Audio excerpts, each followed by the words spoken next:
फरमा। इलाहुल आलमीन तू हम पर रहम और करम फरमा। अल्लाहुम्मा अग़फ़िरहुम वरहमहुम वला तुअज़्ज़िबहुम वअस्किनहुम फिल जन्नह बिहुर्मति ला इलाहा इल्लल्लाह मुहम्मदुर रसूलुल्लाह आमीन या रब्बल आलमीन। मिस्टर चेयरमैन, मैं आपका शुक्रिया अदा करता हूँ। ये जो वाक़या आज हुआ है पुलिस लाइन की मस्जिद में, इसमें इमाम मस्जिद समेत 30 नमाजी शहीद हो गए और तकरीबन 400 से ज़ायद ज़ख्मी हैं, जिसमें से कुछ बहुत ही सीरियस ज़ख्मी हैं। मिस्टर चेयरमैन, मैंने दुआ और फातिहा और सेहतियाबी की दुआ भी पढ़ी, लेकिन मैं एक दफ़ा फिर शुहदा की माफ़िरत की दुआ करता हूँ, ज़ख्मियों की सेहतियाबी की दुआ करता हूँ और जितने भी पसमानदगान हैं उनके लिए अल्लाह से बेहतरीन सब्र की दुआ करता हूँ। सच्ची बात यह है कि ये इतना दिलखराश वाक़या है कि इसको बयान करने में, इसकी मजम्मत करने के लिए अल्फाज नहीं मिल रहे। यह बदतरीन दहशतगर्दी और दरिंदगी है जिसमें अल्लाह के घर को, मासूम और बेगुनाह मुसलमानों को जो अल्लाह के हुजूर सिजदारेस होने के लिए आए थे, उनको शहीद किया गया और अल्लाह के घर को मासूम लोगों के खून से रंगीन कर दिया गया। मैं इसकी मजम्मत करता हूं मिस्टर चेयरमैन। मैं खैबर पुख्तनख्वा पुलिस को खिराज तहसीन पेश करता हूं। खैबर पुख्तनख्वा पुलिस हमारी फर्स्ट डिफेंस लाइन है और उन्होंने गुज़िश्ता कुछ अरसे से गैर मामूली कुर्बानियां जो दी हैं, हम सब पर फर्ज है, इस पूरी ईवान पर फर्ज है कि खैबर पुख्तनख्वा के पुलिस की इन बहादुरी और जुर्रतमंदी का एतराफ़ किया जाए और उनको शाबाश और खिराज तहसीन पेश की जाए। और मैं IGP पुलिस खैबर पुख्तनख्वा और खैबर पुख्तनख्वा पुलिस से बिलखसूस इस वाक़े पे ताज़ियत करता हूँ। मिस्टर चेयरमैन, इस वक्त खैबर पुख्तनख्वा में टारगेट किलिंग हो रही है, बदतखोरी है, दहशतगर्दी है, बम धमाके हैं और दहशतगर्दों का राज है, टारगेट किलर्स का राज है। हुकूमत नाम की कोई चीज नजर नहीं आ रही। अवाम बेबस हैं, अवाम बेयार मददगार हैं। सिर्फ मई से दिसंबर तक 8 माह में जो हमारे गुज़िश्ता वज़ीर आला गुजरे हैं, ये उनकी स्टेटमेंट है कि मई से दिसंबर तक खैबर पुख्तनख्वा में 376 हमले हुए हैं।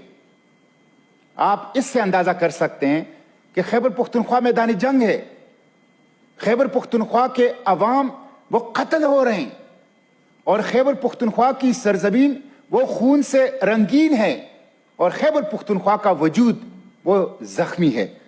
मिस्टर चेयरमैन, अगर APS वाक़े की तहकीकात बेलाग तहकीकात होती, अगर बनू जेल तोड़ने की बेलाग तहकीकात होती, अगर स्वात में जो लोग आए थे 400-500 की तादाद में और जिसने एक DSP और एक आर्मी के मेजर को अगवा किया और हुकूमत ने, उस वक्त की हुकूमत ने जरगे के जरिए से उनको रिहा किया, अगर उस वाक़ये की तहकीकात होती, अगर बनू CTD के दफ्तर पर कब्जे उसकी तहकीकात होती, तो आज पुलिस लाइन की मस्जिद में इतना बड़ा वाक़या ना होता। इसलिए मिस्टर चेयरमैन, ये जो पुलिस है, फौज है और अदलिया है, मैं उस दिन कैलकुलेट कर रहा था 2000 अरब रुपए ये गरीब कौम इनको बजट से दे रही है। पुलिस को, फौज को और जुडिशरी को हमारी 2000 अरब रुपए जब गरीब कौम, टैक्स पेयर अपना पेट काट के इनको देते हैं, तो फिर सिक्योरिटी इदारों से ये तवक्को हम रखते हैं और ये मुतालिबा करने में हक बजानिब हैं कि हम उनसे पूछें कि क्यों ये वाक़यात हो रहे हैं, हमें बताया जाए कि ये वाक़यात क्यों हो रहे हैं। इसलिए मैं ये चंद सवालात आपके तवस्सुस से हुकूमत से पूछता हूं और जो इदारे हैं जिनकी जिम्मेदारी है कि वो हमें बताएं और हमें इन सवालात का जवाब दें। एक तो यह कि हुकूमत का सिक्योरिटी प्लान क्या है। मिस्टर चेयरमैन, ये IGP खैबर पुख्तनख्वा की खबर है। खबर में है कि पेशावर की तारीख में पहली बार थर्मल साइट्स और नाइट विजन गन्स का इस्तेमाल दहशतगर्द कर रहे हैं। थर्मल साइट्स और नाइट विजन गन्स का इस्तेमाल दहशतगर्द कर रहे हैं और पुलिस के साथ ये हथियार नहीं है। तो हम ये पूछना चाहते हैं हुकूमत से एस्टेब्लिशमेंट से, फौज से, इंटेलिजेंस इदारों से कि आप लोगों का सिक्योरिटी प्लान क्या है, ये कहां पे खराबियां हैं, कहां पे कमजोरियां हैं। कि अभी चंद दिन पहले एक डीएसपी शहीद हुआ, उससे पहले बनू सीटीडी का वाकया हुआ, आज ये वाकया हुआ, तो आप लोगों का सिक्योरिटी प्लान कहीं एग्जिस्ट करता है? अगर करता है तो हमें बताया जाए कि कहां है। फिलहाल लग तो ये रहा है कि हमारी सिक्योरिटी इदारे, हमारे इंटेलिजेंस इदारे वो नाकाम है और कोई सिक्योरिटी प्लान नजर नहीं आ रही। हमारे बाजार, हमारे मसाजिद, हमारे इनोसेंट लोग वो इस वक्त टारगेट में है। तो एक सवाल तो मेरा यही। दूसरा है कि इंटेलिजेंस एजेंसियों का रोल क्या है। मिस्टर चेयरमैन, इंटेलिजेंस एजेंसियों का मतलब यह है, इंटेलिजेंस वो होती है जो खतरा वकू होने से पहले उसको गैर मौसर कर ले।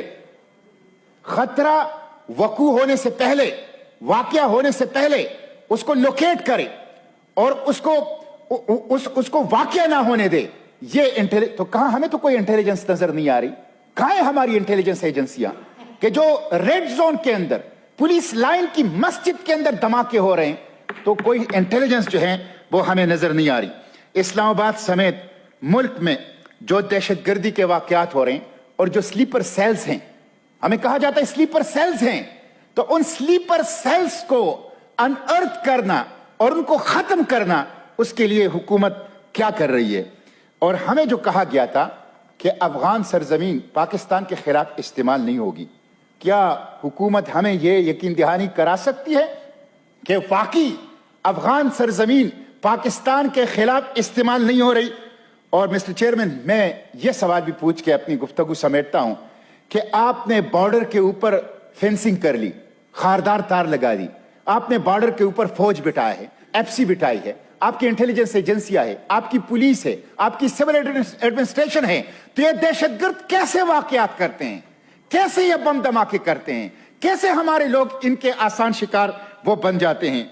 और आखिरी सवाल मिस्टर चेयरमैन ये है कि क्या इतने बड़े वाकयात के बाद पार्लियामेंट का मुश्तरका इजलास बुलाने का कोई इरादा है? क्या पार्लियामेंट को एतमाद में लिया जाएगा? क्या कौमी असेंबली और सेनेट का मुश्तरका इजलास या चंद लोग बैठ के अपने बंद कमरों के अंदर बैठ के फैसले करेंगे जिसका आवाम को कोई पता नहीं होगा कि क्या फैसले किए? पार्लियामेंट सुप्रीम है, पार्लियामेंट को अभी तक एतमाद में नहीं लिया गया, न स्वात के वाकयात पर, न बनू सीटीडी के वाकयात पर, न पेशावर में डीएसपी की शहादत के वाकये पर, किसी वाकये पर न पार्लियामेंट को एतमाद में लिया गया है और न पार्लियामेंट के कलेक्टिव विजडम को इनकॉर्पोरेट किया गया है। इसलिए पार्लियामेंट का मुश्तरका इजलास बुलाएं, ओपन इजलास नहीं कर सकते, इन कैमरा बुलाएं, हमें बताएं खैबर पुख्तनख्वा में ये लोग क्यों कत्ल हो रहे हैं, हमारी माएं बहनें क्यों रो रही है, हमारे बच्चे क्यों यतीम हो रहे हैं, हमारे नौजवान क्यों कत्ल हो रहे हैं, हमारा खून क्यों बह रहा है, हमें अमन क्यों नहीं मिल रहा। हमें इन सवालों का जवाब चाहिए और पार्लियामेंट के मुश्तरका इजलास बुला के हमें इन सवालात की जवाबात दीजिए।